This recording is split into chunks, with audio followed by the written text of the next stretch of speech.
ಸುಧಾಕರ್ ಪರ ಕೆಲಸ ಮಾಡೋದು ನಮ್ಮ ಕಾರ್ಯಕರ್ತರಿಗೆ ಇಷ್ಟವಿಲ್ಲ. ಸುಧಾಕರ್ ದೆಹಲಿ ನಾಯಕರಿಗೂ ಕೂಡ ಹೇಳ್ತಾ ಇದ್ದಾರೆ.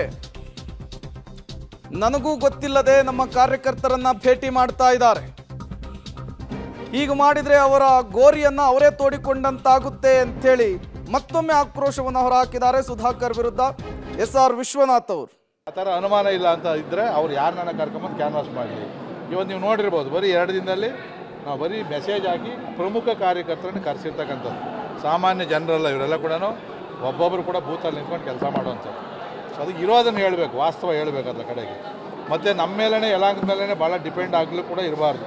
ಚಿಕ್ಕಬಳ್ಳಾಪುರದಲ್ಲಿ ಲೀಡ್ ತಗೊಂಡ್ಲಿ ಫಸ್ಟ್ ಅವರು. ಯಲಾಂಕ 1 ಲಕ್ಷ ಕೊಡ್ತಾರೆ, 1 ಲಕ್ಷ ಕೊಡ್ತಾರೆ, ಅವೆಲ್ಲ ಅಷ್ಟು ಸುಲಭ ಅಲ್ಲ.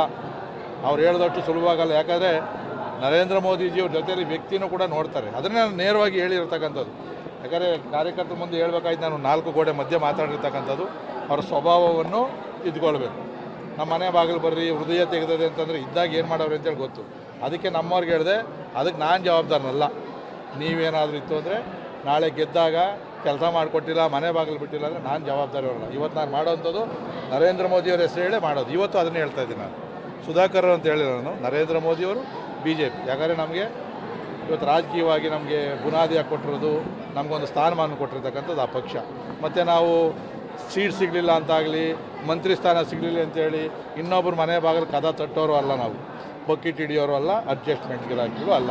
ರಾತ್ರಿ ಹೊತ್ತು ಕಾಂಗ್ರೆಸ್ ಅವ್ರ ಜೊತೆಲಿ ಮಾತಾಡೋದು, ಬೆಳಗ್ಗೆ ಹೊತ್ತು BJP ಜೊತೆ ನನ್ನ ಸ್ವಭಾವನೇ ಇಲ್ಲ. ಏನಿದೆಯೋ ನೇರವಾಗಿ ಮಾತಾಡ್ತಕ್ಕಂಥದ್ದು. ಇವತ್ತು ನಾವೆಲ್ಲ ಕೂಡ ಹಬ್ಬ ಆದಮೇಲೆ ಎಲ್ಲ ಬೂತ್ಗಳಲ್ಲೂ ಕೂಡ ಚುನಾವಣಾ ಪ್ರಚಾರವನ್ನು ಪ್ರಾರಂಭ ಮಾಡಬೇಕು ಅಂತಕ್ಕಂಥ ಮಾತನ್ನು ಹೇಳಿದ್ದೀವಿ. 14ನೇ ತಾರೀಕು ಏನು ಮೋದಿಜಿಯವರು ಬರ್ತಾರೆ. ಇದೇ ವಿಚಾರಕ್ಕೆ ಸಂಬಂಧಪಟ್ಟಂತೆ ಮತ್ತಷ್ಟು ಡೀಟೇಲ್ಸ್ ಅನ್ನು ಕೊಡ್ತಾರೆ ನಮ್ಮ ಪ್ರತಿನಿಧಿ ಮುದ್ದುಕೃಷ್ಣ. ನೇರ ಸಂಪರ್ಕದಲ್ಲಿ ಜಾಯಿನ್ ಆಗಿದ್ದಾರೆ. ಮುದ್ದುಕೃಷ್ಣ, ಎಚ್.ಆರ್. ವಿಶ್ವನಾಥ್ ಮತ್ತು ಡಾಕ್ಟರ್ ಕೆ ಸುಧಾಕರ್ ನಡುವಿನ ಸಂಘರ್ಷ ಮೊದಲಿನಿಂದಲೂ ಕೂಡ ಇತ್ತು. ಅದು ಟಿಕೆಟ್ ವಿಚಾರಕ್ಕೆ ಬಂದಾಗ ದೊಡ್ಡ ಮಟ್ಟದಲ್ಲಿ ಭುಗಿಲೆದ್ದಿದ್ದು ಕೂಡ ಗೊತ್ತಾಗಿತ್ತು. ಬ್ರೇಕ್ಫಾಸ್ಟ್ ಮೀಟಿಂಗ್ ಮಾಡುವ ಮೂಲಕ ಇಬ್ಬರ ನಡುವೆ ಸಂಧಾನವನ್ನು ಮಾಡಲಾಗಿತ್ತು.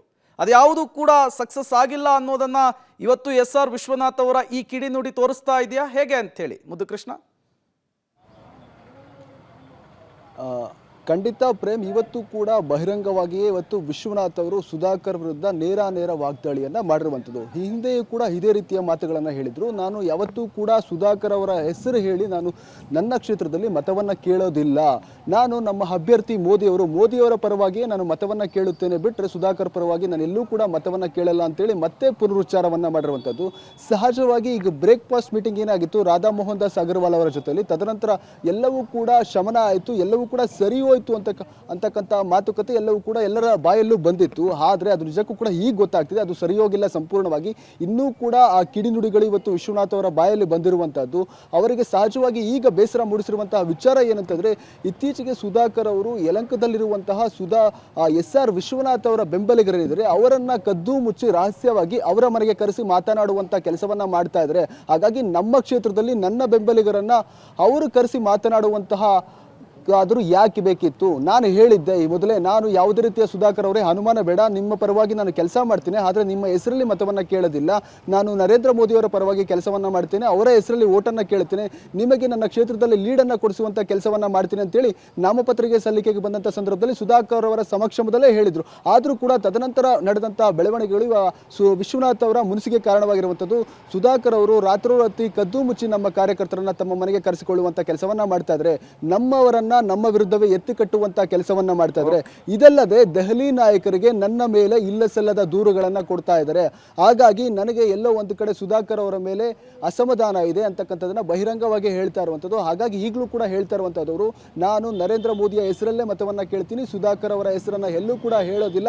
ಅಭ್ಯರ್ಥಿಯ ಮುಖವನ್ನು ನೋಡಿ ಕೂಡ ಜನ ಮತ ಹಾಕ್ತಾರೆ. ಹಾಗಾಗಿ ಮತಗಳ ಅಂತರದಲ್ಲಿ ವ್ಯತ್ಯಾಸ ಆದರೆ ನಾನು ಏನೂ ಮಾಡ್ಲಿಕ್ಕೆ ಸಾಧ್ಯ ಇಲ್ಲ. ಚಿಕ್ಕಬಳ್ಳಾಪುರದಲ್ಲಿ ಸುಧಾಕರ್ ಅವರ ಸ್ವಂತ ಕ್ಷೇತ್ರ ಏನಿತ್ತು ಅಲ್ಲಿ ಅವರು ಎಷ್ಟು ಲೀಡ್ ತಗೊಳ್ತಾರೆ, ಒಂದು ವೇಳೆ ಉದಾಹರಣೆಗೆ ಅವರು 5,000 ಲೀಡನ್ನು ಅಲ್ಲಿ ಪಡೆದಿದ್ದೆ ಆದಲ್ಲಿ ನಾನು ಯಲಂಕ ಕ್ಷೇತ್ರದಲ್ಲಿ 10,000 ಮತಗಳು ಅಂದರೆ 1 to 2 ಲೀಡನ್ನು ಕೊಡ್ತೀನಿ. ಅವರು ಇನ್ ಕೇಸ್ 5,000 ಮೈನಸ್ ಮತಗಳನ್ನು ಅಲ್ಲಿ ಪಡ್ಕೊಂಡ್ರೆ ನಾನು ಅದನ್ನು 5,000 ಹೆಚ್ಚುವರಿ ಮತಗಳನ್ನು ನಾನು ಯಲಂಕ ಕ್ಷೇತ್ರದಿಂದ ಕೊಡ್ತೀನಿ. ನಾನು ಹೇಳ್ದಂಗೆ 1,50,000 ಹೆಚ್ಚಿನ ಮತಗಳನ್ನು ಕೊಡಿಸ್ತೀನಿ ಅಂತ ಹೇಳಕ್ ಸಾಧ್ಯವೇ ಇಲ್ಲ ಅನ್ನೋಂಥ ರೀತಿಯ ಬಹಿರಂಗವಾದ ಹೇಳಿಕೆಗಳನ್ನು ಕೊಡುವಂತ ಮುಖಾಂತರ ಮತ್ತೊಂದು ಕಡೆ ಇವತ್ತು ಸುಧಾಕರ್ ಅವರಿಗೆ ಒಂದು ರೀತಿಯ ಇಕ್ಕಟ್ಟಿನ ಪರಿಸ್ಥಿತಿಯನ್ನು ವಿಶ್ವನಾಥ್ ಅವರು ಸೃಷ್ಟಿ ಮಾಡಿರುವಂಥದ್ದು. ಹಾಗಾಗಿ ಈ ಗೊಂದಲಗಳು ಮತ್ತೆ ಮುಂದುವರಿತಾ ಇದೆ. ಹಾಗಾಗಿ ಈಗ ಬಿಜೆಪಿ ನಾಯಕರು ಈ ಗೊಂದಲಗಳನ್ನು ತೆರೆ ಎಳಿಲಿಕ್ಕೆ ಯಾವ ರೀತಿಯ ಕ್ರಮಗಳನ್ನು ಕೈಗೊಳ್ತಾರೆ ಅನ್ನೋದನ್ನ ಕಾದು ನೋಡಬೇಕಾಗಿರುವಂಥದ್ದು. ಪ್ರೇಮ್. ಓಕೆ, ಥ್ಯಾಂಕ್ ಯು ಮುದುಕೃಷ್ಣ ತಮ್ಮೆಲ್ಲ ಮಾಹಿತಿಗಾಗಿ.